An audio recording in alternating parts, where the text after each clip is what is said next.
Good morning, everyone. So I'm Avninder Thakur. By training, I'm a development economist. I teach here at OP Jindal Global University. So on behalf of ideas,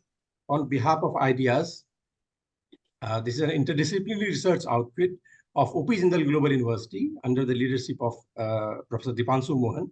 I welcome you all for the day's second panel discussion, which one already held before on general elections. And this panel discussion is, the theme of this panel discussion is the state of the economy on the eve of general elections. We are now heading towards 18 general election. So in the first panel discussion, we already introduced the ideas. So let me just talk about a bit about the constellation, the group of researchers which are working under the theme understanding the Indian economy, because the idea is actually grouped in the idea. There are different group of researchers which are basically working on broader themes. And one of those themes are understanding the Indian economy. And we call it constellation. And the constellation understanding of Indian economy basically aims to investigate various micro and macro issues of contemporary relevance, Indian economic growth and development. It also brings together meaningful research focusing on aspects of Indian economy, like, of course, not limited to poverty, inequality, economy from the historical perspective, how poverty, inequality in households and individual outcomes, labor market dynamics. So, and a broad structure of this constellation is like there are core members, some are member associates who are either from the university or from the outside.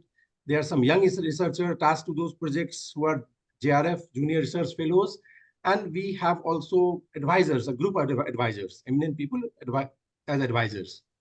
And some of the important topic questions which we are already started exploring upon are, for instance, is there any Indian school of thought, like visible or invisible hands, how the state created market in early neoliberal India, the biopolitics of data in India, how do caste and gender affect labor force participation in contemporary India, then analysis of debt in contemporary India, labor market inequalities, how do inheritance shape wealth inequalities, particularly the evidence from India, understanding household consumption expenditure, which is recently published, and whether there's a comparability with earlier release or not.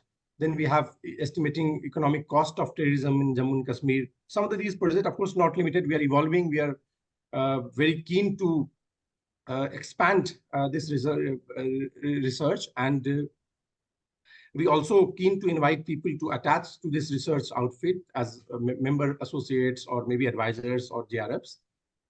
Okay, so yeah, so this is a first event of this constellation, understanding the Indian economy. And the idea behind hosting this kind of event is that we are already heading towards 18 general Lok Sabha election. And it's become very important then to track the trajectory of economic growth and development in the preceding debate, because already the third time the present government is contesting, basically claiming for the new government. So now we need to understand that to what extent the economic development and growth was achieved during the preceding decades. And in fact, if we talk about the existing data, some of the claims are there to show that the achievements were quite outstanding, significant. However, if you look at the other data, it says otherwise. So in fact, some of those differences are observed in most important indicators like employment, inequality, poverty, just naming a few. Further, there is evidence also for deepening fault lines across social identities, such as caste, class, gender, and all. So all these plays out as India goes through its most productive phase with a sizable demographic dividend that will likely be run out soon. So in this context, I guess that is the broader context in which this panel discussion is there. And we basically, we want to have opinion of our diverse panel, since the panel is quite diverse. So first, let me introduce the panelists here. We have with us Professor Santosh Mehrotra, who is a development economist, whose research and writings have had the most influence on issues such as labor, employment, skill development, and economics of education, just naming a few. It's a wide range. And he was an economic advisor in the United Nations system in New York, Italy, and Thailand. He's also a visiting faculty member at the University of Bath and also research fellow of IZA Institute of Labor Economics, Germany. We have with us Professor Surajit Majumdar. He's a professor at Center for Economic Studies and Planning, the School of Social Sciences, Venu. And of course, he was also earlier associated with Ambedkar University, Institute for Studies in Industrial Development, and Delhi University. His works is around macroeconomics and political economy. Then we have K. Sujatha Rao with us, and he's a former Union Secretary of the Ministry of Health and Family Welfare, Government of India. And her very long, 36 years long service as a civil servant, she spent nearly 20 years in the health sector, and both at the state and the federal level. So basically, she's an eminent public policy practitioner. And very welcome you, ma'am. And then we have M.K. Venu, a very eminent journalist and senior and well-known journalist. Over 40 years, he has been writing on Indian issues related to Indian economy and political economy landscape. There's no need to give further introduction of any of these panels. So I'm keeping it very brief because I'm very sure that our audience are very well aware of all of you. And now the structure of the panel discussion would be like, because we have a diverse panel and we have to take most out of it in a limited time frame. So we have a certain question to start with, and then each of you can take 8 to 10 minutes to highlight some of your core opinion on that, and then you can briefly comment on once the discussion is done. So each of you can have comments for 2 or 3 minutes, and then we can have followed by some questions, and given a time limit, we'll attend some of the questions from the audience as well. So, okay.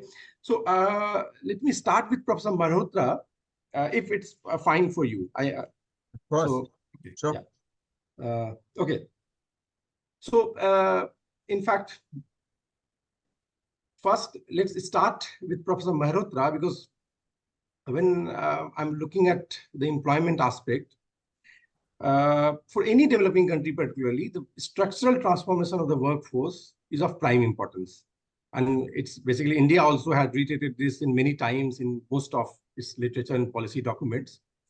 In fact, very manufacturing policy, National Manufacturing Policy 2011 clearly states that India needs to improve its share of manufacturing from the current status of 16 to 17% to 25%, of course, and to create 100 million additional jobs in the manufacturing sector itself. So my first question is, I'm just putting 2 questions at the outset so that you basically put through your discussions around that. The first question is, to what extent do you think for the last preceding debates, we have progressed in that respect? To what extent the target which was set in 2011 for 10 years, like we already passed that deadline, 2011 and 12. So to what extent we have progress in that respect, the first. And secondly, if we talk about like in official documents, just barring for COVID period, the economy's growth remained largely reasonable in official documents. However, in 2015, there was a modification in the methodologies. It faced a massive debate around that. But yet, going by numbers, it shows a reasonable growth in GDP. But however, if we look at its transcendence to the employment growth or growth in the decent employment, it's still questionable. So would you also highlight on the linkage between the growth and employment, which India has been witnessing for maybe a couple of decades, or maybe it's not a phenomena which is only there in last decades. Maybe it has a longer horizon. But around these, I request Professor Mehrotra to highlight some of your opinions. Maybe if it can be done in 10 minutes. I can assure you that I will try and finish within 10 minutes. Let me start already by saying that your questions are most appropriate because my PPT actually does attempt to answer those. Let me just begin with my big ticket message, which is that the demographic dividend is slipping away. I think there is some impression among policymakers, academics, that our dividend is still around for a fairly long period of time. In fact, this has been reinforced by a recent book by Ajay Chibbar and Salman Soz, who talk about the dividend running till about 2050, which is not the case. In my estimation, we run out of our dividend in exactly another 15 years by the end of the 2030s, in fact, by 2040, which is not surprising given that China had reached a TFR of less than 2.1 in the year 1991, and exactly 20 years later, their TFR, their dividend ran out by about 2012 or so. Now, in our case, similarly, we've already hit in 2021 a TFR of 2, and we are going to reach the end of our dividend. By then, we'll become an aging society. So we have only 15 years more in which we can grow fast. So therefore, it's absolutely critical that we realize the demographic dividend. However, what are the, let me give you just the 5 takeaways from my presentation. Firstly, what's the reality?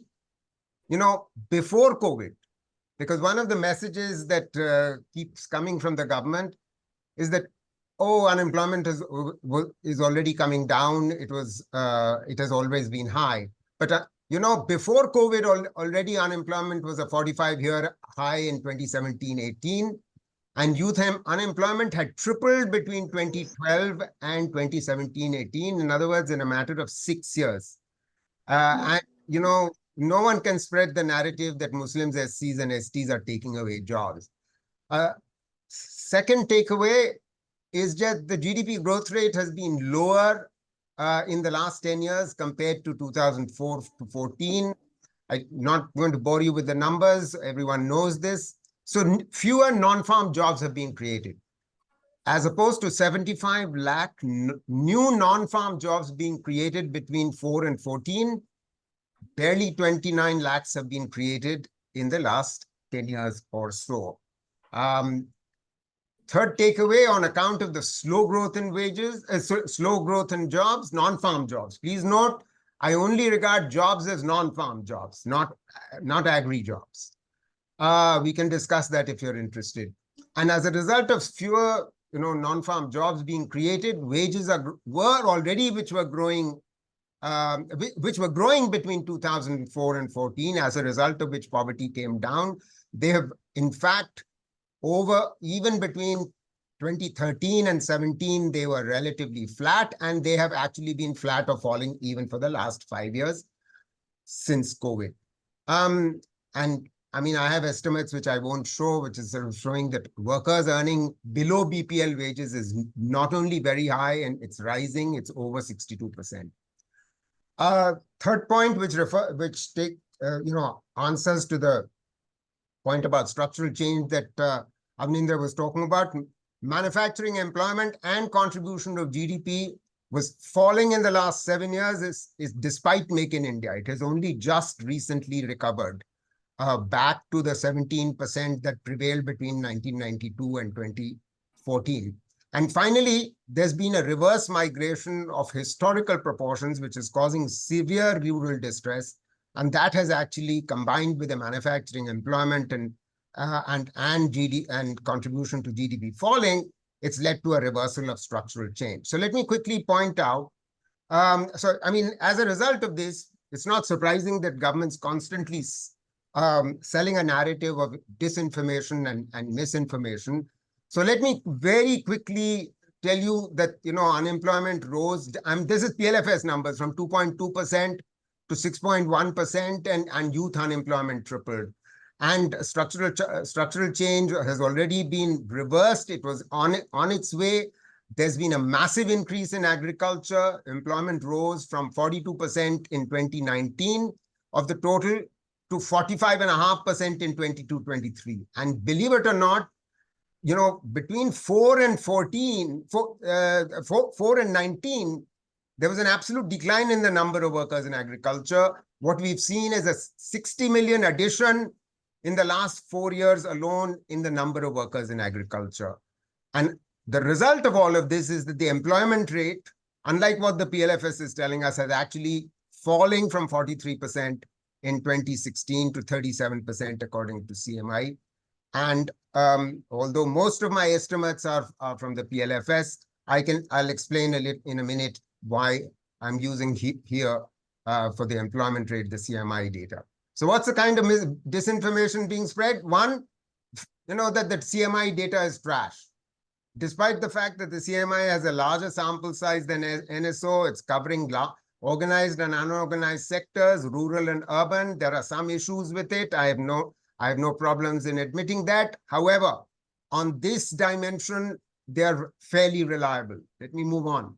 There's another the second claim by Professor Ramesh Chand. It has now been just reinforced 2 days back by Professor Amitabh Kundu, that NSO's PLFS since 2017-18 is not comparable to NSO's labor force survey for 2011-12 and earlier rounds. Despite the fact that the NSO's annual report itself compares 2017-18 to earlier rounds. A third claim is sort of equally interesting. It's by Bhalla, Virmani, Panagaria, etc. That 2017-18 to 22-23 NSO PLFS shows unemployment rate is falling, LFPR and WPR is rising. However, what they don't recognize, and as a member of the Standing Committee on Economic Statistics for 3 years, we kept driving the point home to NSO, please make your definitions internationally compliant. CMI's data is internationally compliant, definitions are internationally compliant, and the Sarkar's data, PLFS data, is not. What has happened, in fact, is the reason why LFPR, WPR seems to be rising is because primarily on account of unpaid family labor and rising informality and a falling regular employment. So if you eliminate unpaid family labor, as CMI does, and CMI data is internationally compliant, WPR, LFPR falls and it's not rising. Okay. Next, there's more disinformation which I could go about. Your GDP has returned to pre-20 COVID levels without, how can it be without employment having recovered? Well, bottom line is GDP can recover due to the organized sector recovering without unorganized sector recovery, and MSME is not recovering. We know that it's not a V-shaped recovery, it's a K-shaped recovery. Another claim is, of course, EPFO is showing new registration in EPFO is rising, so formal jobs are rising. Ghosh keeps making this point, the Prime Minister and the FM keep repeating, formality may rise, but not jobs. Also, even formality may not have risen because EPFO constantly keeps revising down, up. Without a true unique identity number in the EPFO, you can never be sure that the EPFO is actually telling you what the employment situation is. Anyway, I'm going to just show you some pictures now, and I'll be done in the next 2 minutes, I assure you. Look at this. This is showing you open unemployment rates for youth between 15 and 29. Now, this is by education level. I'll just focus here on, you see, the first bar, which is the blue bar, it's showing 2011-12, and the highest bar is 2017-18, but even though it's coming down thereafter, the point is it's still very high. Postgraduates, which is, many of the students who are probably listening to us, it was 18%, but it doubled, in 2020, and it has come down since then, but not very much. So point is, overall youth unemployment had more than doubled. It was 2.5 times higher, and it's still twice as high as it was. And this is Sarkari data, as it was in 2012. Next, I told you that real wages were in fact increasing between 4 and 11. This is rural. This is rural. This is urban, and you can see between 4, 5, and 11, 12, those were increasing. This is regular salary. This is for casual labor. It's increasing between 4, 5, 11, 12, and then it flattens out. In all of these cases, it tends to flatten out. If you want to see what happens after 2017, well, here's a more detailed one. Agriculture, you've got 2 bars here, self-employed and casual labor, pretty much flat all the way, except for casual labor in the most recent. Average wages across from before COVID to post-COVID. This is manufacturing, flat, for all 3 types of earnings or wages, self-employed, regular, casual. Construction, similar, flat or falling. And finally, services, you can see, again, flat. So non-farm jobs not growing. Why are we surprised that real wages are completely flat? So finally, if the demographic dividend runs out, we are in big trouble. I mean, there are three demographic groups which need jobs today, and each of them is a looming crisis. The first, of course, consists of the farmlandless and the small and marginal farmers. We know that we already had too many workers in agriculture, 200 million in 2019, producing 15% of the country's GDP, and that actually increased by 60 million. So we've got to pull millions out of agriculture. Second, youth joining the labor force, much better educated, about 6 million joining every year. And a subgroup of that is, of course, girls.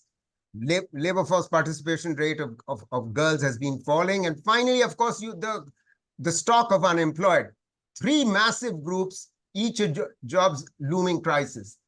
However, what's the narrative? And this is my last slide. What's the narrative which is being put out? Oh, fast-growing part of new India, new economy. It's a narrative put out by Morgan Stanley, S&P, etc., HSBC, and which says, oh, what are the fast-growing parts of the new India, new economy? They comprise two high-tech goods and services sectors: mobile handsets, pharma, auto, IT services. And India is gaining global market share since 2017. Fine, no problem. Within IT services, India no longer a giant call center as it was in the 90s, or a software services provider as it was in the 2000s. It's become global. It's become a hub of global capability center for service delivery for MNCs. These will grow now. Surely, of course they will. No one's denying that. The second high tech is due to digital public infrastructure on account of India stack. Tech startups have plugged into all of this India stacks. They're spreading across fintech, e-commerce, edtech, logistics, and they've attracted foreign capital. Now, point is, if these sectors grow, the GDP is still expected only to expand by 6.5% per annum over the next decade. Not one international agency expects during this decade that we will be growing at more than 6.5% per annum. Now, 6.5% is still higher than the 6% pre-COVID, which would only double GDP in 11 years. Yes, we would become the third largest, but we are still 142 in the rank in per capita income terms, and even PPP 124. So this is clearly not enough to create enough jobs. They are themselves saying it would generate only 1/3 of the jobs needed. And besides, the new economy is only 15% of the total economy. What about the 85% of the old economy? Who's going to pull that along? New India can barely energize old India. So let me finish with this, because really there is a structural crisis despite the narrative of the fastest growing large economy. Let me stop there. Thank you very much. Thank you, Professor Mehrotra, for very insightful and very brief account of everything. I'm also excited to have more conversation on that, but we'll get back to you later, maybe. Let's move to our second speaker, Professor Surajit Majumdar. So let me set up a small context around that. So basically, if we talk about the preceding decades, so many changes happened. So naming a few, like implementation of GST, demonetization, shifting of planning commission to Niti Aayog, tax reforms. In fact, the center-state relations, financial relations, and of course, other kind of relations also changed substantially. So, and it was said that in the name of better deliveries, better kind of facilitating growth and inclusive growth. So first question is, to what extent do you think those changes were aligned to achieve the target of inclusive growth? That was the first one. And second, if we talk about the recent data, problem of unemployment, inflation, as also highlighted by Professor Mehrotra, the inequality, of course, recent report is also saying that inequality is rising. So, what do you think should be the macroeconomic priorities of the new government? What should be the agenda to fight the election? What should be the new priorities of the new government in this regard? Do you suggest some major changes also? Would you please, yeah. Thank you, Avanindra. And well, let me begin by saying this, that the relationship between economic realities and what happens in elections is a complex relationship with causal factors operating both ways.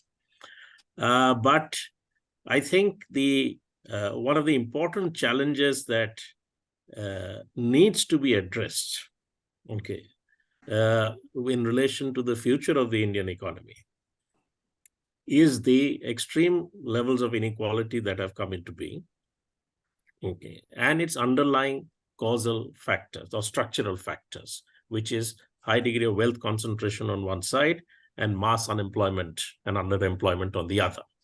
This is a central problem that I think has to be addressed because there is every sign that in a sense, we have reached a kind of a dead end, okay. An attempt to kind of insert yourself into the global economy and grow on the basis of what is conventionally called export-led growth, okay. That, okay, you maintain cheap wages or low wages for a period of time, and that allows you to grow on the basis of labor-intensive exports. On course of time, employment increases and wages can also start going up, okay. What we have had is a situation where we've not got that export-led growth.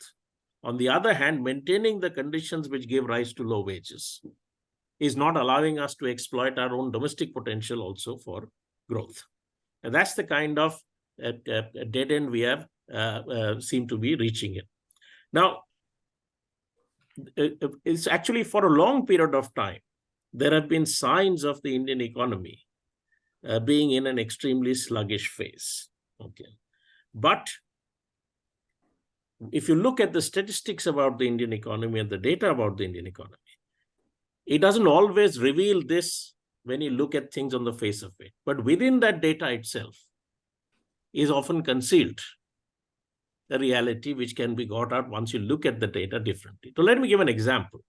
Professor Mehrotra talked about the issue about so-called increase in employment that is shown by the PLFS data from 2017-18 to 2020-23. So according to that data, it suggests that employment increased in India in this period by 25%. Okay, total employment increased by 25%. If you look at national accounts data, from that you can deduce that the capital stock of the economy in that same period increased by 37%. But in that same national account statistics data, GDP increased by 22%. So GDP increased by 22%, employment increased by 25%, capital stock increased by 37%. Now, even if you took that data to be correct, it would be this indicating that this is an economy in serious trouble. Okay, where even both you are accumulating labor, you are putting people to work, you are accumulating capital, but you're not getting a return in terms of output growth. Okay, so these are all official statistics which are indicating that this is there. But I'm saying if you look at it even in a longer term, you refer to the 2015 GDP series, and of course, all the attention has been on the question of the overall growth rate of the economy and what that is being indicated. But if you look at within those trends, so from 2011-12 onwards, if you see, there are several signs that the economy is not really on of an economy that has lost momentum. So you have what you look at when you look at investment. The investment ratio has fallen significantly over a sustained period of time. An unprecedented decline which you've never seen before in the history of independent India, that's such a long period of decline in the investment ratio. You look at India's trade, that has also been stagnating, and its significance relative to GDP has been on the decline in the post-2008 global crisis world. That has also declined. You look at the industrial sector, okay, you have had a long period of now industrial stagnation. You look at industrial productivity even in the organized sector is stagnating. Even organized sector industrial employment growth has slowed down considerably compared to what it was earlier.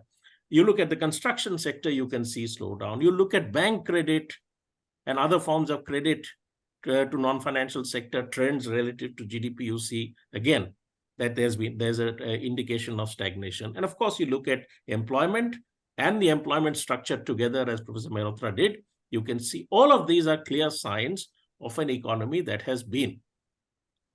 is facing serious difficulties in sustaining its momentum of growth.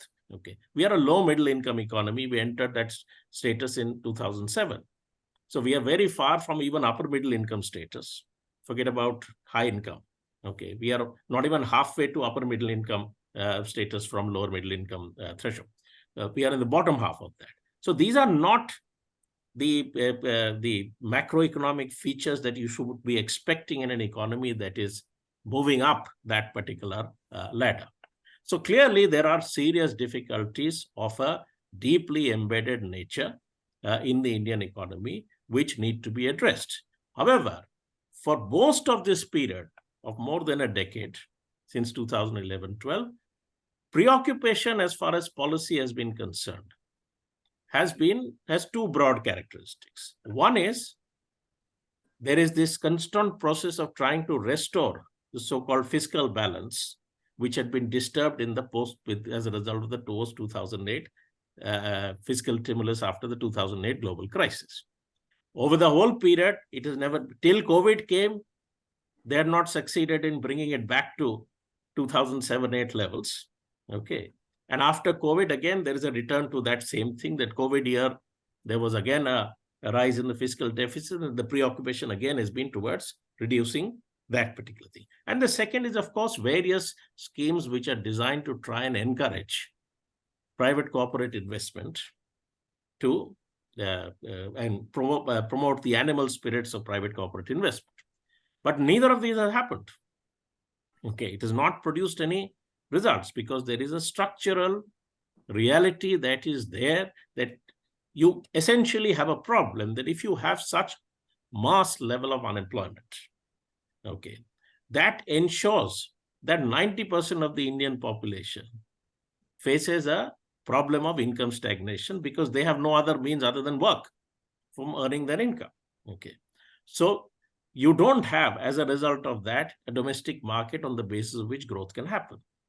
If their supply of cheap labor is not sufficient for Indian enterprises to become extremely competitive and export their way out of this problem, then you are neither here nor there.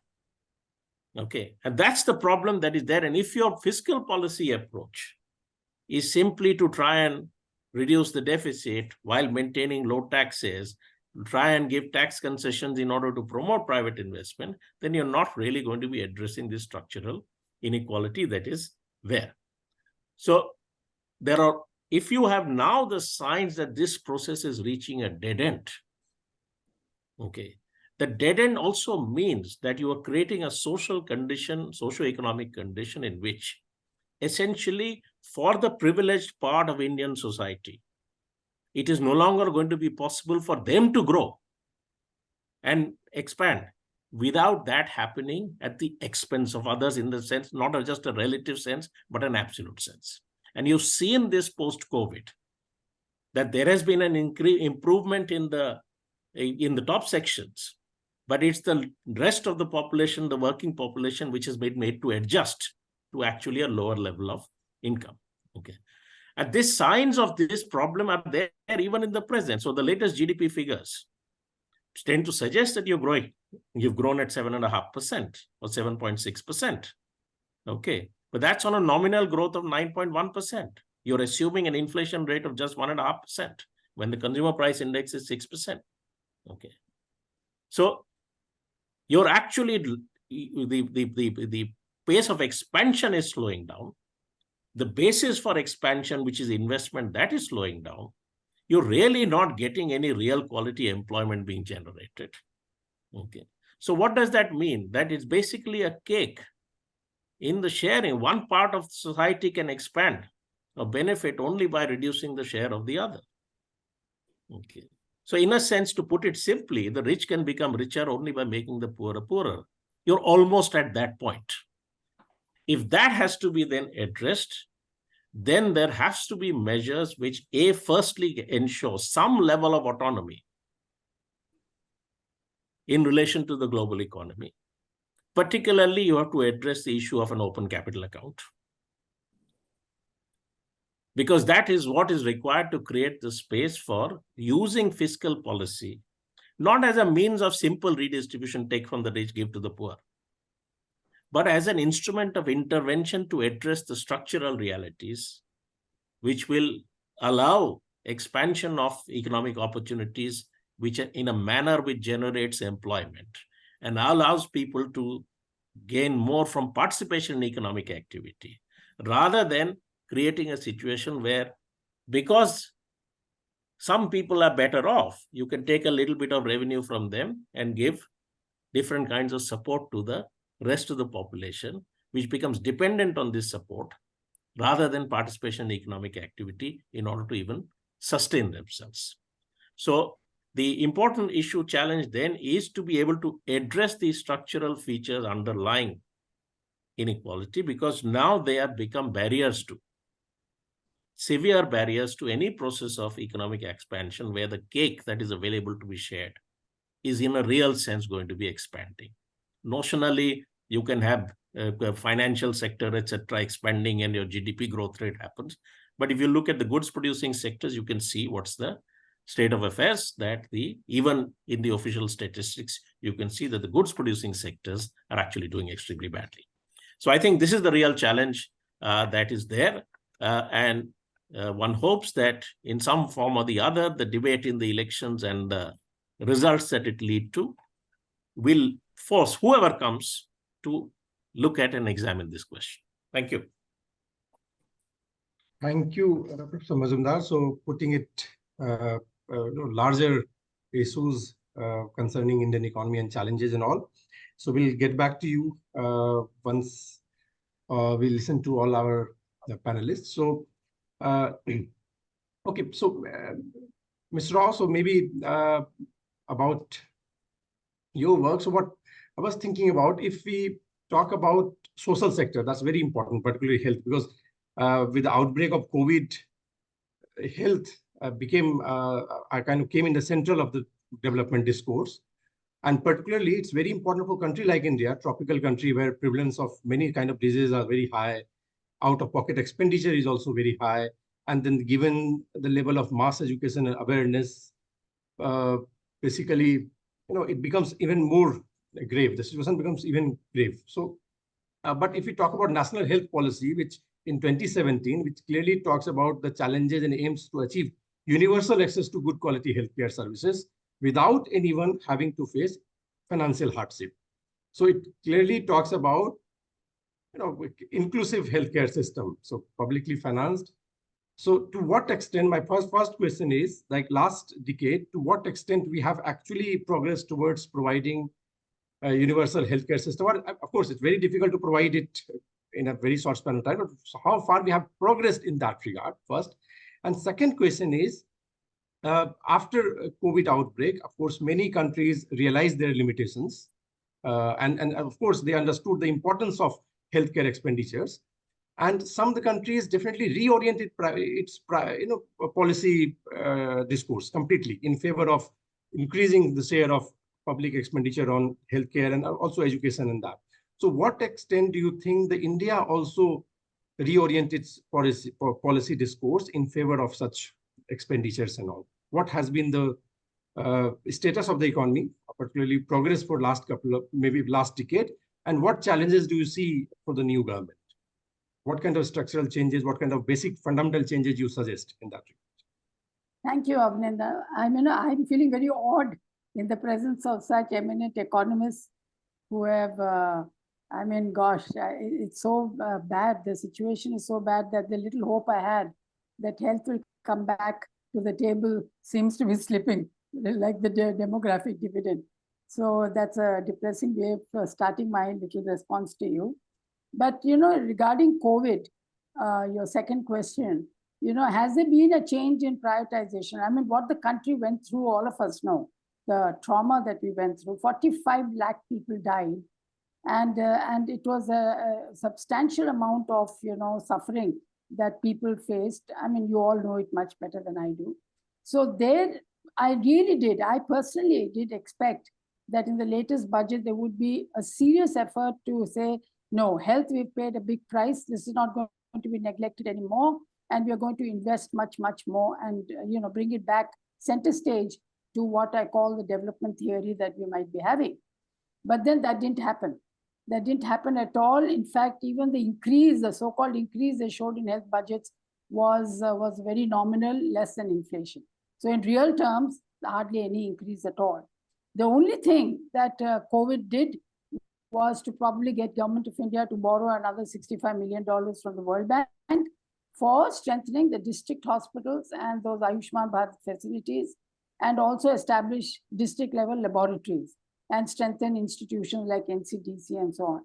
Apart from that, there has been no reprioritization. There has been no attempt to try and bring back reform and so on and so forth.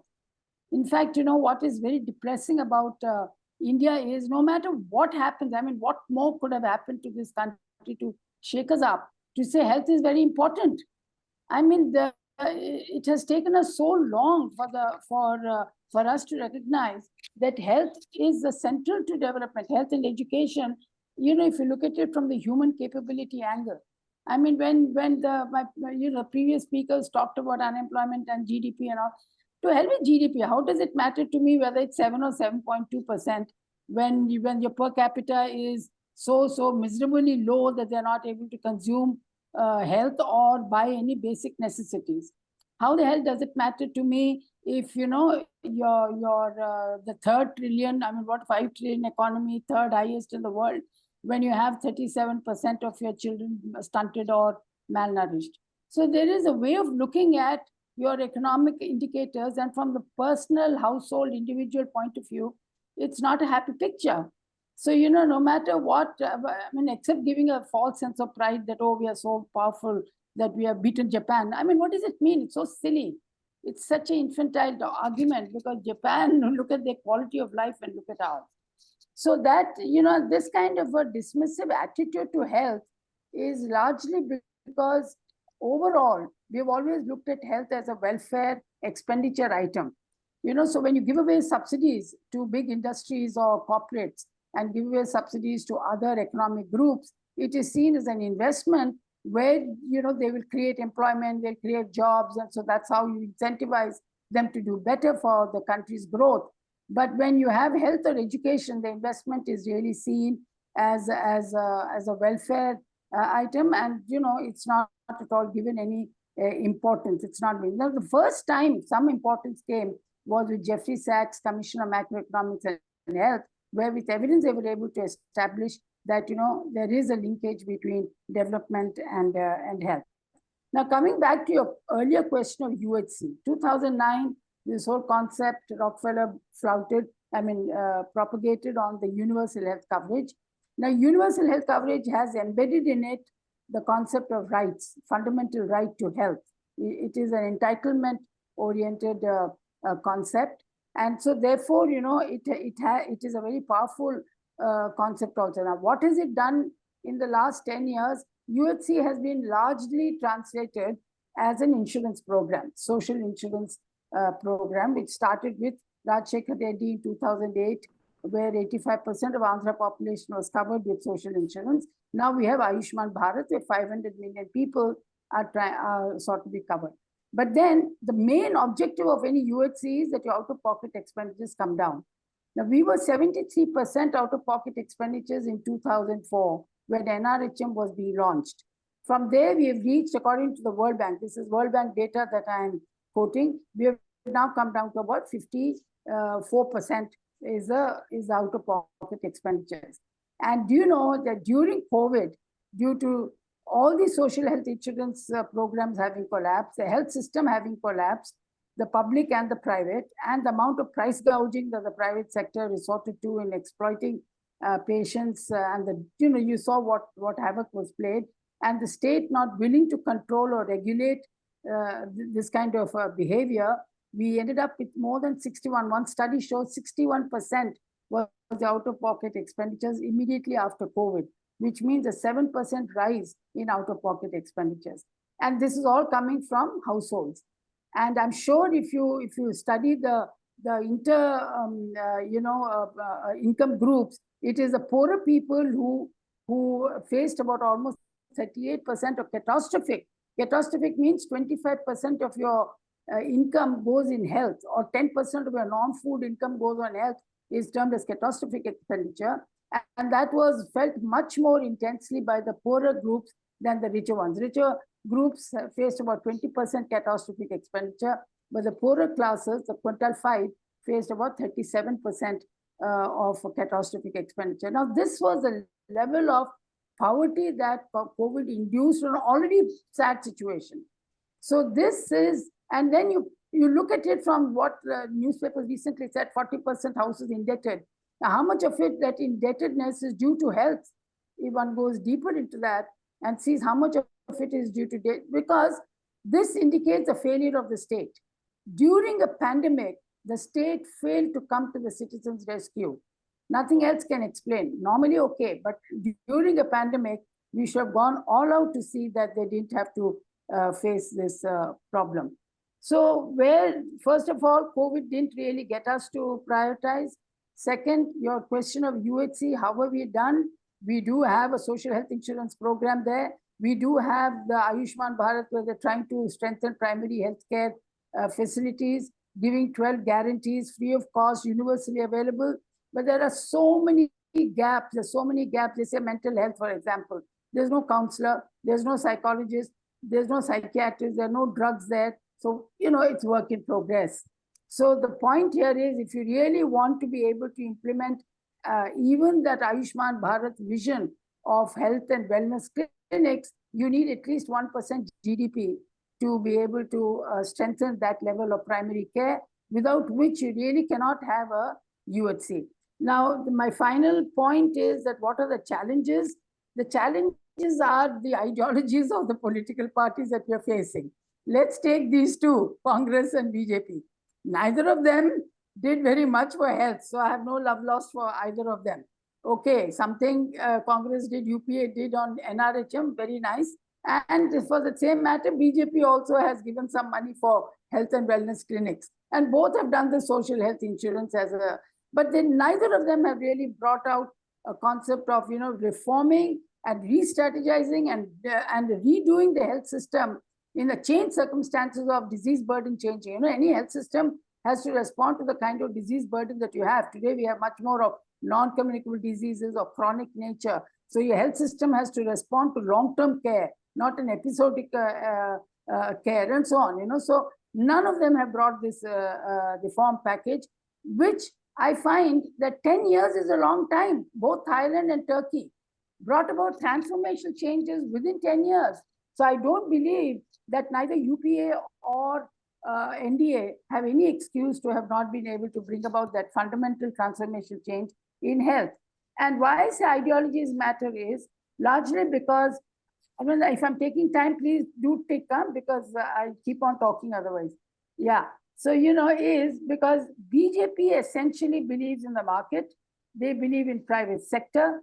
And, they don't necessarily believe, they're trying to be a welfare state, but essentially they are energizing and incentivizing the private sector investment, not so much on the public sector side. Whereas Congress does believe in the right to health. It's a rights approach. They did it for right to education, right to food, right to employment, and so on. So they'll be happy to say right to health.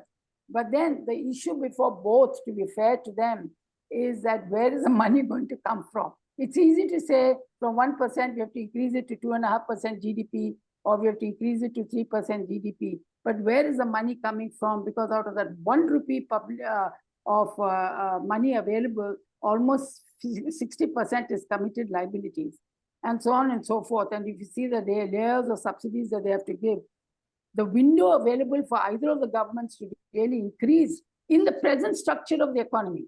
If you're going to radically redo the structuring of the economy and public finances from the people's point of view, yes, then you will find money. I don't say that you won't. But then at the current status, the way we are going about doing our investments, they will never be able to increase more than the 1%, which has dogged us for the last 70 years.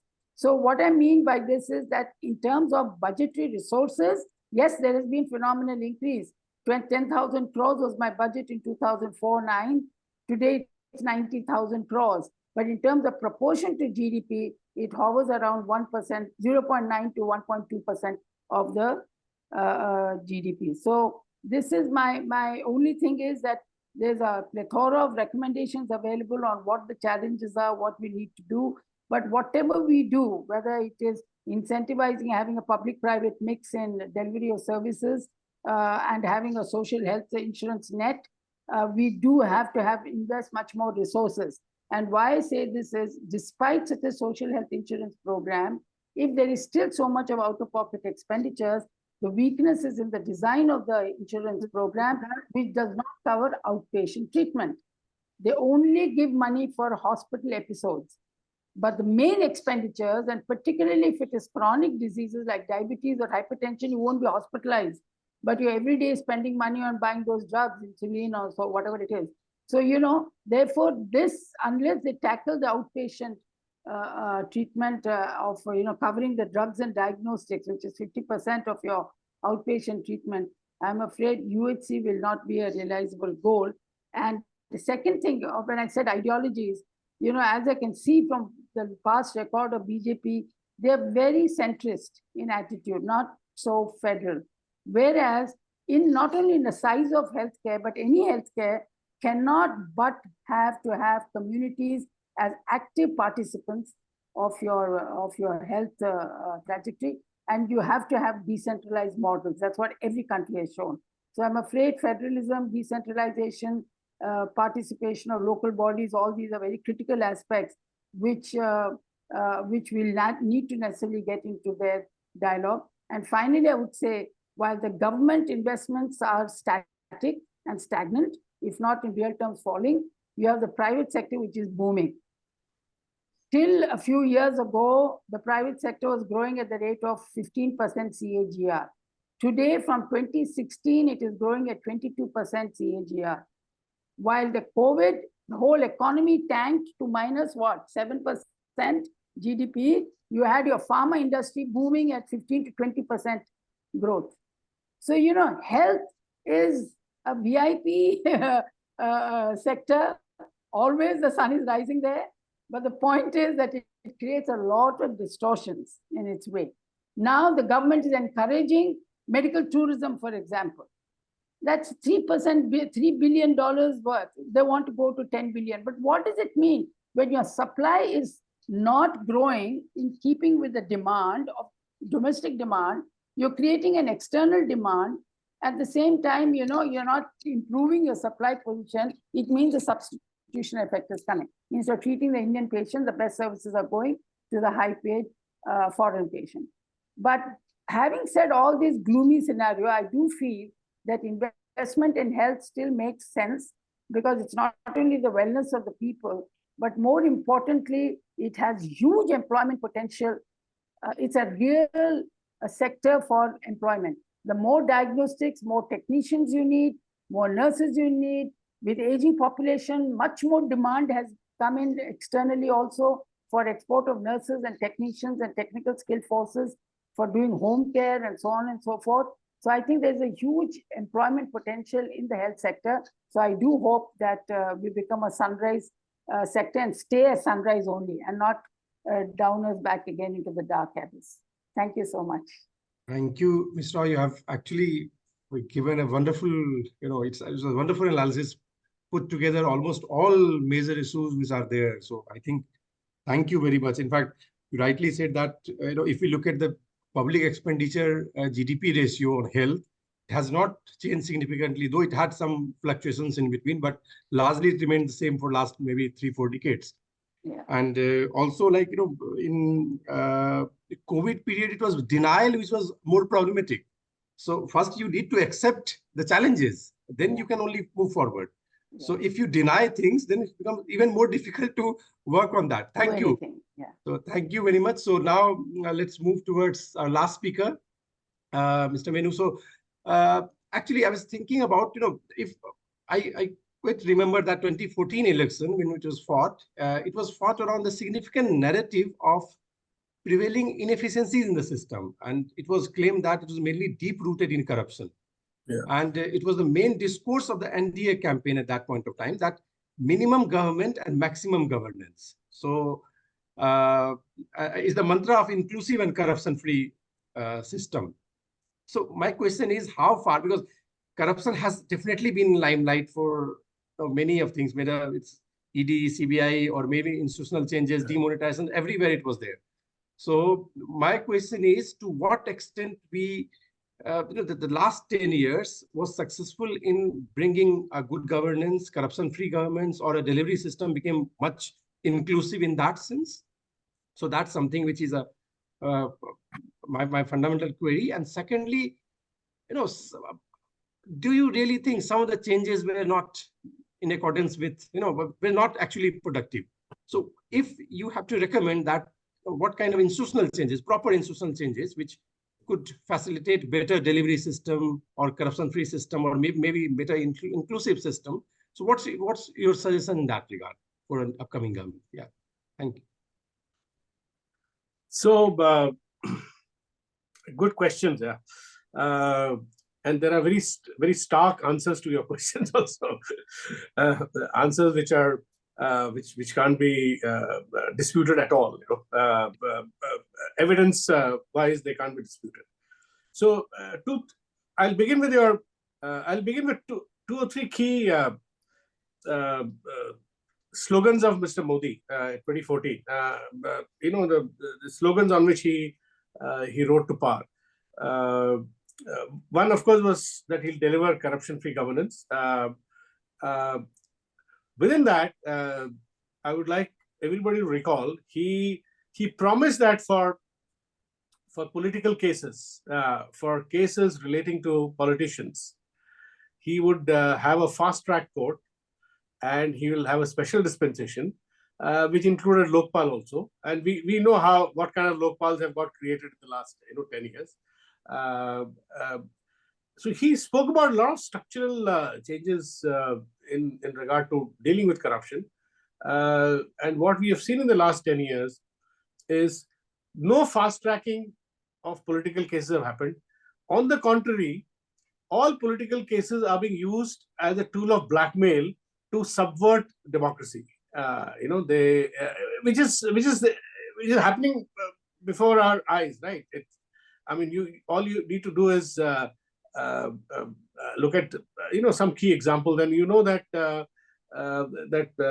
Indian Express big investigation, which everybody might have read 2 weeks ago, which said that among all the cases that were ongoing against politicians, a large number of cases where politicians joined the BJP were withdrawn. So we have a system which is selectively targeting corruption, and the targeting is that of the opposition. And so brazenly, like in the most recent examples are those of Congress bank account being frozen on account of very frivolous income tax notices, which income tax is not a criminal offense. You can pay 300% of the penalty, and you can which was offered by the Congress party, and those similar issues existed with the BJP also, which the Congress party raised in public and from public platform, that income tax was selectively targeting Congress, and selectively opposition sitting chief minister being sent to jail. So and all those as we speak, many candidates from the opposition who are being declared as candidates in certain seats, ED cases are being launched against them. I don't need to elaborate on this. This is something which is happening with in the most I would say the most transparent fashion. On this BJP has been the most transparent, actually. If you see the electoral bonds case, it's becoming very clear that the way funding of BJP, bulk of the funding was done. In fact, I did a report analysis based on a Hindu study at the Hindu newspaper. The loss-making companies, 75% of the funding of from loss-making companies of electoral bonds came to the BJP. The amount was huge. It was about, I think, 530 crores coming from loss-making companies. And this was not envisaged at all. And if you recall, when the Supreme Court was hearing the electoral bonds case, the Chief Justice of India spent considerable time on this question, where he asked the attorney, the Solicitor General, government representative, what will happen if loss-making companies, start, shell companies start proliferating, and through loss-making shell companies, the political parties are funded. There will be no transparency. You'll never know who's behind those loss-making shell companies. And I remember the Solicitor General, in the course of the arguments, he admitted before the court, and he told Chief Justice Chandrachud that yes, loss-making companies should not be allowed to fund political, and that's exactly what has happened as details are coming out. So I'll make a broader point, which is none of the promises of structural transformation, institutional transformation in regard to dealing with corruption have been even seriously considered.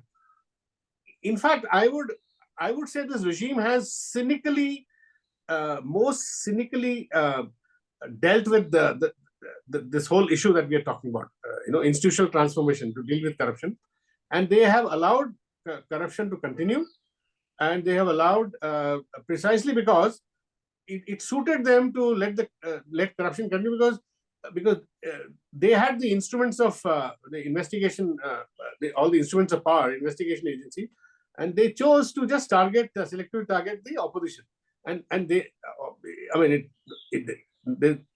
it stands to sort of, it's logical that they won't launch cases against themselves. So this is what has happened in the last 10 years in regard to corruption, and in regard to the big promise of institutional transformation. And here, I'd like to raise a very important political economy issue, which not only affects our economic development, our economic growth framework. It also simultaneously strikes at the root of the way we conduct elections, of the way we conduct our democratic processes, which is the shell companies. If you remember, the problem with shell companies is, if you remember the entire Adani episode, in a nutshell, it's not just Adani, it's all other big companies. Crony capitalism in India is predicated on the existence and the nurturing of conscious nurturing of shell companies in India and abroad, where you do not know who the real people are behind those shell companies, and these shell companies are used to bring money back, to take money out through over-invoicing of imports. It's an issue which the Supreme Court has also looked at. Our judiciary has looked at this issue and not been able to do anything. SEBI is looking at it, and SEBI has also thrown up its hands and changed its regulation after realizing that there's no way you can find out who the real people behind shell companies are. These shell companies are used to take money out of India. They're used to bring money back through the market routes, which we all know was the basis of a large part of what the Hindenburg report also spoke about. I'm not necessarily talking about one company. These are broad institutional maladies, and the electoral bonds case and the information that has come out from the electoral bonds from the Election Commission, which SBI very reluctantly was asked to, shows that shell companies are alive and thriving, and it shows that we cannot do anything about shell companies, and it also shows that, by the way, there is a structural problem with the way our companies act is formulated. In fact, I remember covering the several big changes in the Companies Act through the UPA regime also. And I'm not exonerating the UPA government here. And this big issue came up as to why do Indian corporates, run their companies or their main company or run their group through 600, underlying subsidiaries at various levels. There are 5, 6, 7 layered, structure of ownership, where on the face of it, you'll find that a big corporate is owned by a certain holding company and by a certain family. But if you go deeper, there are like 500, 600 shell companies. And this has been investigated and written about. All these shell companies have a single address, which is the company's main address. So these, now what happens is these multi-layered, multi-layered structure through which shares are held. Now these may not be shell companies; these are genuine companies, but they used to hold shares, and you never get to know who the real owner of these companies are.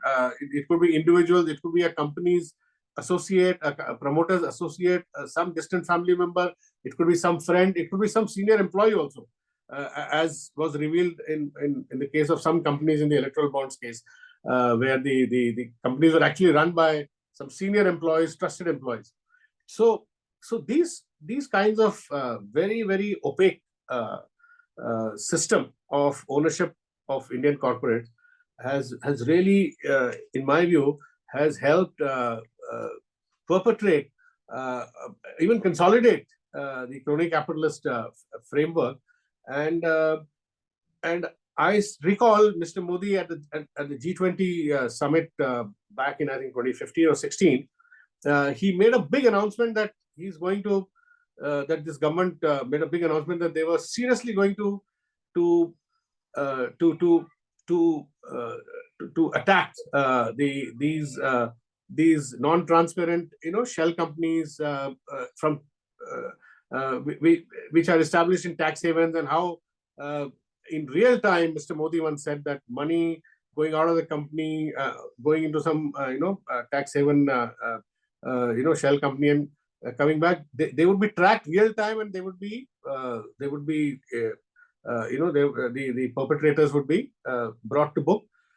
Now, all these promises were made, and mind you, at a very institutional level, whether it was Lokpal or whether it was tackling political corruption through fast-track courts, or through promising in G20 that money is sloshing about in tax havens and coming back into the country, going out of the country, would be tracked very, very diligently by the agencies. Part of that was also, tackling black money, which was for which we had to suffer demonetization. That was also, they still claim that it was a structural transformation move. Although the BJP has stopped mentioning demonetization, they didn't mention it in the white paper or more recent documents do not mention of achievements, do not mention the demonetization. And so that broadly is the story of the way governance has panned out. And particularly in regard to economic governance, one more point I want to make. The competition, India's Competition Commission needs a massive overhaul. We need to align ourselves in our competition policy with some of the key, some of the more stringent and some of the more rational framework that the European Competition Commission adopts, which is not happening because we are now seeing, in the last 10 years, we've seen individual groups, forming near monopolies or at least oligopolies.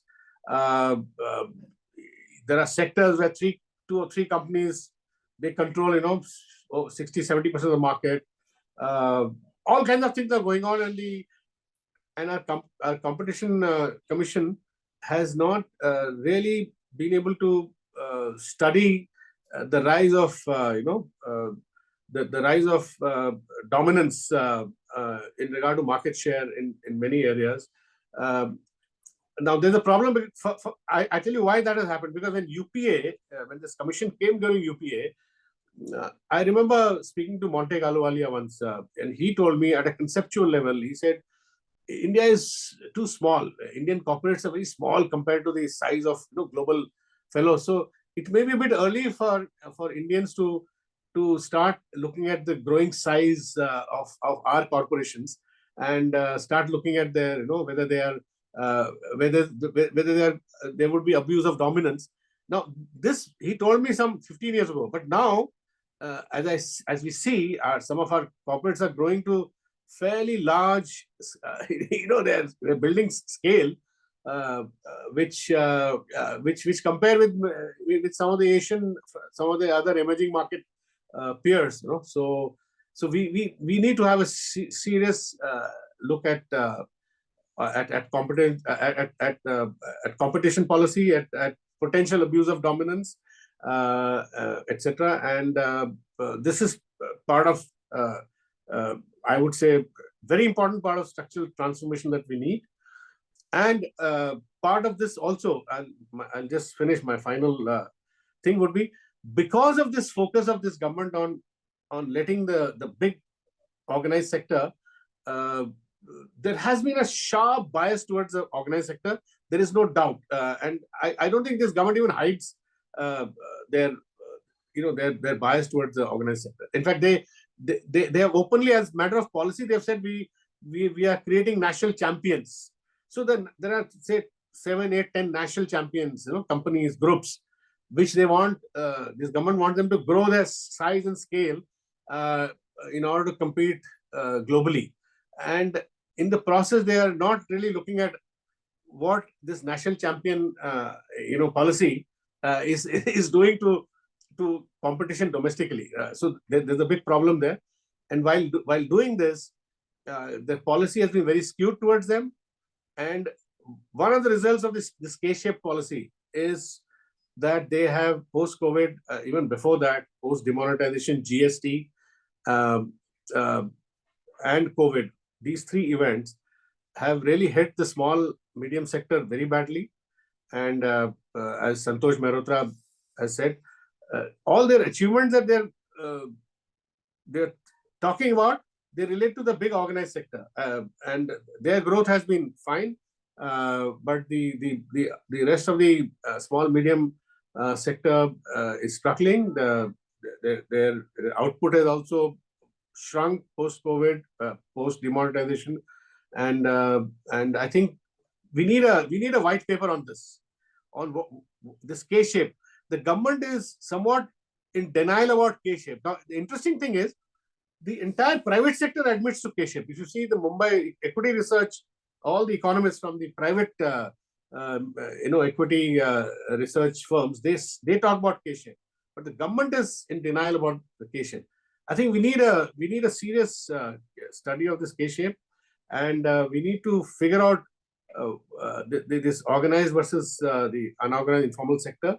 What's going on? This cannibalization in the K-shape, the organized sector is actually taking away the businesses that was erstwhile market share held by the medium industry. And I see this on this business channel on a daily basis. The CEO of say construction companies like DLF or Godrej, or the CEO of Bata India, they actually they come and say as an achievement that they've got a lot of market share from the unorganized sector, and it's been a good period for them. The organized real estate companies are doing very well, 30% growth, etc. But if you go to the unorganized sector, the real estate space, all the smaller companies are either dead or dying. So I think these things when you look at the transformation, institutional transformation, all these points that I've made so far, they need very, very close scrutiny, and I don't think that's happening. Any new government will have to do it. Thank you.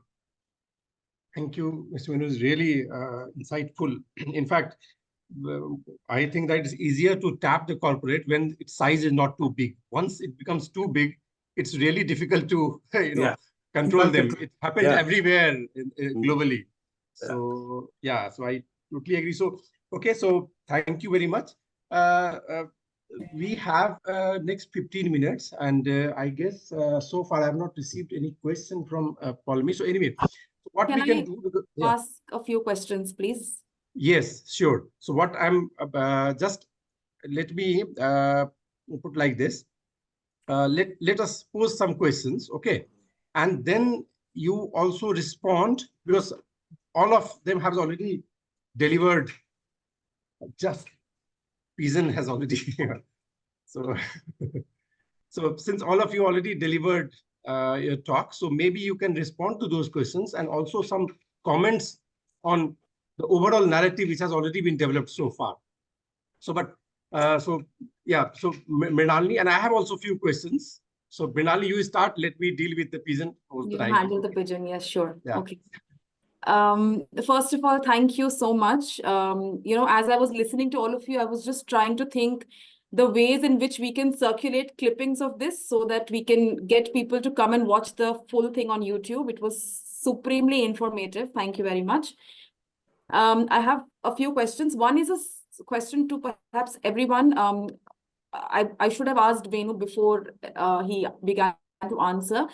So if you could just tell us, bring in some ideas from the CSDS Lokniti data findings, because there is a clear distinction between, issues which we think should help a voter decide. And we know that that's not really playing the center stage, but what are your thoughts on that? This is to everyone. And then I have some specific questions also. So Professor Mehrotra, thank you again. So perhaps you'll already know about this. Goldar and Suresh Chand, they have a paper, they have a very recent paper where they question the use of the term distress employment, which we've been using very frequently in our work.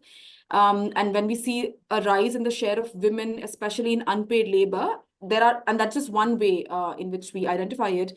We call it distress employment, and they have a full paper where they say that they provide evidence that, well, that's not the case. So it would be very, very useful if you could define some clear metrics of defining distress itself in the labor market, which can help us identify it, whether it's there or not. And for Ms. Rao, again, thank you so much. So I have two questions for you, ma'am. One is that it's actually related to the book, because I was just curious to know something. So your book argues that unless good health is prioritized as a national goal, which is what you also brought in your talk, India's growth story will remain largely self-congratulatory. So when you say this, are you alluring to the point of the GDP growth and how celebrating that is really meaningless? I mean, at least the least one can do is talk about per capita GDP growth, because see, even there we know it's still an average, but at least we are knowing something about per individual. And the second thing is that you mentioned Ayushman Bharat, and you rightly said it's a national public health insurance program. But in Delhi, for example, we have these mohalla clinics wherein, we see that costs are subsidized on a daily basis. One can walk in and get cheap medicines, free injections, simple things like that. So would you propose that this could be a possible way of tackling the problem? So kind of putting more money in primary health centers such that, in fact, that's one of the arguments I make, that it can also be a way of creating employment. So we know that, say, in the medical sector, we have MBBS, and MBBS are largely unemployable because you want them to also have a master's, an MD or an MS. So perhaps the primary health centers could have more MBBS people coming in, and because they're fully qualified to handle those, and you kind of distribute it. So it could also help us in tackling the job problem. So something on those lines. It would be great to hear from you both. Thank you. I think because we have a limited time, so let me pose all questions, and then so all panelists can respond. So okay, so my question is, actually, if you look at the policy discourse recently, so most of the times when you talk about structural transformation, employment generation, and maybe Professor Mehrotra can answer that. So most of the hurdles which are basically talked about are labor laws, for instance, lack of credit, institutional credit and all, or environmental laws. So, and in fact, awareness and skill. But what we can definitely see that even educated are not getting employment. So largely these kind of factors are somehow not being able to sort out the problem. So what in your opinion, so how far the role of demand is there overall in terms of structural transformation? That's one. And Professor Surajit Majumdar, so what I wanted to know, actually exactly the question which Mr. Rao actually posed, from where money would come from. So if we need to prioritize our expenditure towards health expenditure and of course to reduce inequalities and all, what kind of fiscal priorities, what money, first money would come from, where money would come from, and then what kind of fiscal, kind of restructuring or priorities you can think of. And yeah, so, and there's another question to, I guess there, I don't know, 251. So, okay. So there's another question is from Paul me. So also for Mr. Venu, that also could you comment on the slum removals being planned, the environmental policies that are altered to affect the communities living nearby, the demolition drives without notification, and how the lower income class is or is not an electoral vote priority.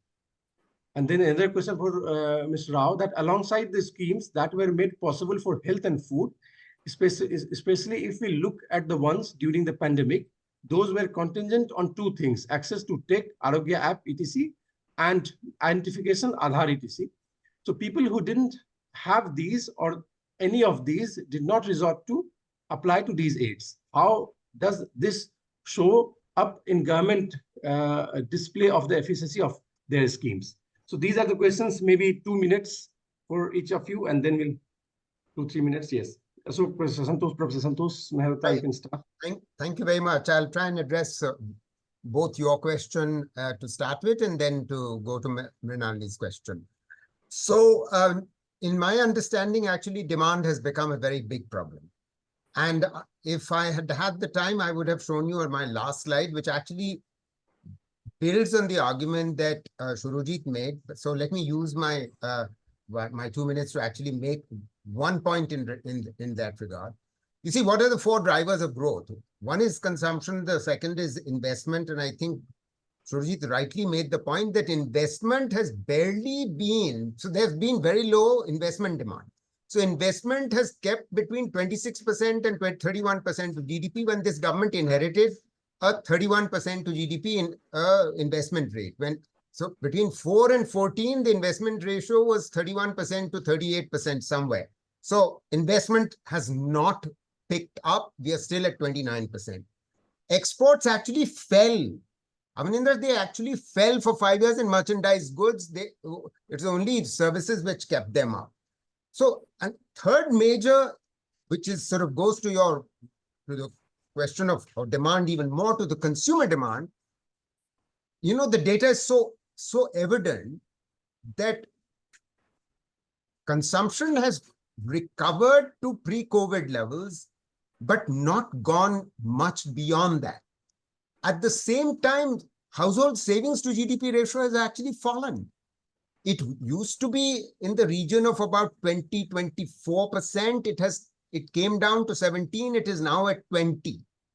So why is that? Why are household savings low? Because obviously jobs are not growing, incomes are not growing, and people, if they are maintaining consumption, they're dissaving. So, okay. So this is point 1. And let me turn to Mrinalini's point, which is about defining distress. I mean, honestly, I find Goldar disingenuous on this regard. I have to say, I haven't read the paper, but it is so staring you in the face that if you get an increase of 60 million workers in agriculture in 3 years, then inevitably wages are going to fall. So point is, the evidence is showing that wages are not rising. Secondly, among those who are working in agriculture, there is a sharp increase in women. young women who are better educated. There is a very sharp increase in own account work. And there is a very sharp increase in unpaid family labor. For God's sake, an increase in 4 years of unpaid family labor by 50 million when it was consistently declining. You have to be truly disingenuous to think that unpaid family labor and a rise in female labor force participation on account of that is not distress. And finally, in estimates that I've made, and we've not made public, but we've sent the paper to EPW, 62% in our most recent estimate, 62% of all of our entire workforce, and I'm looking at earnings of self-employed plus regular wage workers plus casual wage workers. In other words, the entire spectrum, 62% earn less than 200 rupees a day. Half of that earn less than a wage of less than 100 rupees a day. Golda doesn't work on this data. I'm sorry. So he can go on, deciding on whatever, distress measure that he wants to. Mrinalini also asked for CSDS Niti. I think when Venu was speaking, it's very important that we bring this out on the corruption point, Venu. It's very interesting that what comes out in this most recent survey. Yeah, that last 5 years has gone up quite a bit. Yeah. In 2019, there were 40% who believed, because they do ask the same question. Yeah. 5 years ago. Do you see corruption having increased, says the same, or declined? In 2019, 40% had said corruption had increased. 5 years on, now in 2024, 55% are saying it has increased. 55%. Yeah. By contrast, in 2019, 37% had said corruption had come down. Now, only 19% are saying corruption has come down. So, the message about electoral bonds is an open and shut case of corruption. That message is getting across. And please remember, this was done early April when the messaging about electoral bonds was still getting through. And finally, on the employment, CSDS Lokniti is just stunning, I feel. And this is very important to point out because youth were voting in 14 for BJP. They voted in even higher shares in 2019, but I am sure that they have become much wiser. Because 62% of those who were asked the question, is it more difficult or less difficult or as difficult to get a job? 62% it's more difficult, much higher than in 2019. And that share rises to 65% in urban areas. So the point is, it's a real no-brainer, honestly, that the corruption point has really gotten through to the ordinary people. And last point, last sentence, Avanindra, I think on Venu's point, Veera, I would very strongly recommend your faculty and students who've not seen Viral Acharya's paper, Brookings Institution, last year, which shows beyond a shadow of doubt that the concentration in our industries across sectors has grown enormously, with the top 5 houses gaining at the expense of the next 5 and those gaining at the expense of the next. It's not just organized versus unorganized. It's not just that. It's much worse. So when Piketty, Chancellor, etc., the World Inequality Report say wealth inequality is what it was like in British Raj, I'm willing to believe that, regardless of what Surajit Bhalla, while misquoting in Indian Express a footnote, misquoting, might like to pretend. Thank you. Can I, I was going to give that data. Mrinalini referred to the CSDS survey. So I'm happy that Santosh has spoken about the increased perception of corruption, and there is, and in regard to, I would also like to point out that a global investor. This is very interesting. A well-known global investor and author, Ruchir Sharma, who's written many books. He was the head of Morgan Stanley Investment Management in New York, and currently heads Rockefeller Capital. He's chairman of Rockefeller Capital. So he was at an express adda function, in Bombay, which Indian Express organizes.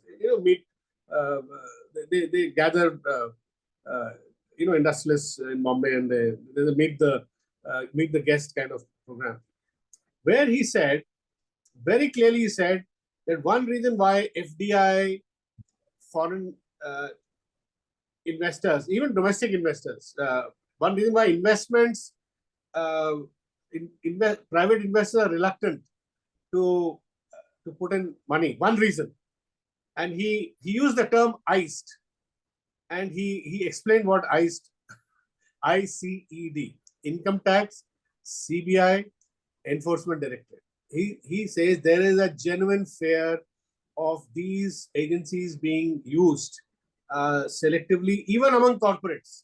So they feel that companies do not have the confidence to, foreign investors particularly, to set up something in India, and they do not have the confidence that they'll be provided a full level playing field. And I'll give you a simple data point, Amaninder. The FDI as a ratio of GDP used to be 1.6% in 2020-21. It is in 23-24, it is down to 0.5%. It is abysmal. And okay, I'll give you another shocking piece of data. The net FDI inflow is in 23-24 is lower than what individuals send money outside with a limit of $250,000 per individual under the RPI's remittance scheme, outward remittance. Outward remittance is some $28 billion. FDI, net FDI was less than that. And yesterday there was a news in Economic Times that government is trying its best to curb this outward inflow, because the government suspects that a lot of millionaires are going abroad seeking tax residency. One member is going abroad and he's taking money through the LRS route annually to $250,000 to buy property there and for maintenance of his living standards there. So there is a big worry. Now, these are not symptoms of an economy which is greatly attractive for new investments. And I'll end by saying that I would invite any researcher in Jindal to study whether there has been a block of 10 years since 1991, a block of 10 years when private investment has been stagnant. It has not taken off. Tell me if there's a block of 10 years where we've seen business cycles which have been, where they have been up and down, but I've not seen a block of 10 years when private investment is stagnant and industry capacity utilization has hovered between, say, 55 and 75%. It has not hit 90% when they actually start making new investments. Businesses start, deciding. New investments, fresh capacity building has not happened in India, in spite of the concentration problem that Santosh spoke about. Thank you. So maybe Professor Majumdar and Ms. Rao, very briefly, maybe one minute or so. Yeah. We already exceeded the time. So let me answer the question you posed. Okay, with just some basic facts. India has one of the lowest tax to GDP ratios in the world. Okay, even when you compare India with other countries, it's similar per capita income levels. Okay, and the tax to GDP ratio in India is not increasing. Okay, it's not just that it's low, it's not increasing. Now you have a situation in India, if you look at the tax structure, okay, 18% of GDP comes as tax revenues to center and states. 6% is direct taxes, which are exclusively paid by those top 10% of the population, which accounts for 57% of India's national income. 12% comes from indirect taxes, in which the remaining 90% who get only 43% of the national income also contribute.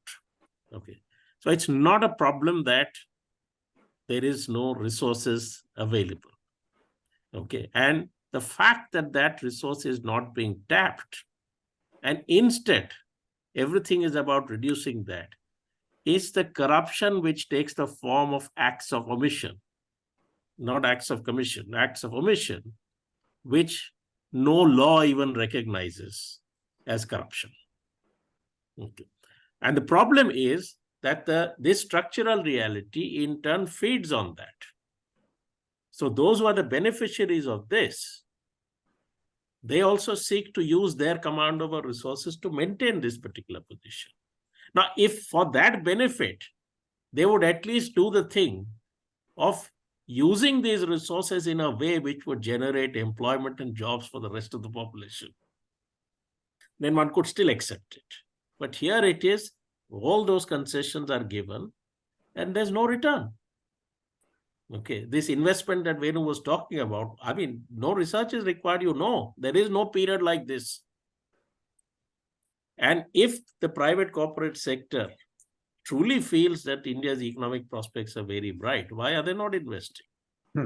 They are themselves, in a sense, aware of what is the reality of the Indian economy. Okay. Finance Minister asked them some time back after COVID, why aren't you investing? And my immediate question when that question was asked was how did it take so long to ask this question? It's been happening for a long time. Okay. Just that somehow policy making is blind to that. Deliberately or otherwise, it is blind to the fact that the investments, it's stark. It's so stark that no amount of jiggling around with accounts or statistics can hide it. But that's not a central thing that... so you are supposedly seeking to grow through a private investment, corporate investment-led growth process. That's not happening.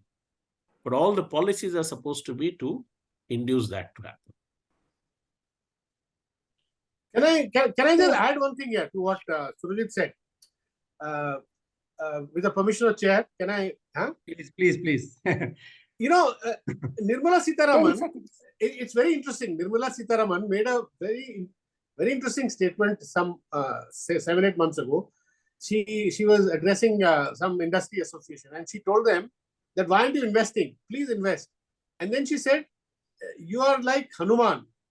She likened the industry to Hanuman that does not recognize his own strength. Hanuman is known not to recognize his real strength. So she actually said this to the industry, and to which one cynical journalist said that it is not that the Hanuman is not recognizing its strength. Today there's a situation where even Lord Ram is not able to help. Okay, so Abhinendra, very quickly. Yeah, Yes. because I have to Please. also run. I have Okay, to you can run take, for yeah, another it's okay, talk. 2-3 minutes. I already took, so you can. Yeah, no, look, I'm being very nice to you, saying I'll finish it quickly. Now, if you put 3 minutes, I'll take 5. You guys are pushing poor health into the last corner. But anyway, No, I but have to please also take your run. time, ma'am. Please take your time. No, I'm just joking, but I do have to go. The thing is that, I mean, yes, you are right. I was talking about the GDP. But in this context, I just want to say that, the 3 panelists have spoken about how bad the economy is. And I'm just wondering why the citizens, it doesn't seem to matter. I mean, when I remember onion prices went up, Sheila Dikshit's government came down. And here such havoc is being played. And there's still, all your surveys and all show that BJP is so popular. I don't know, it's a very strange anachronism.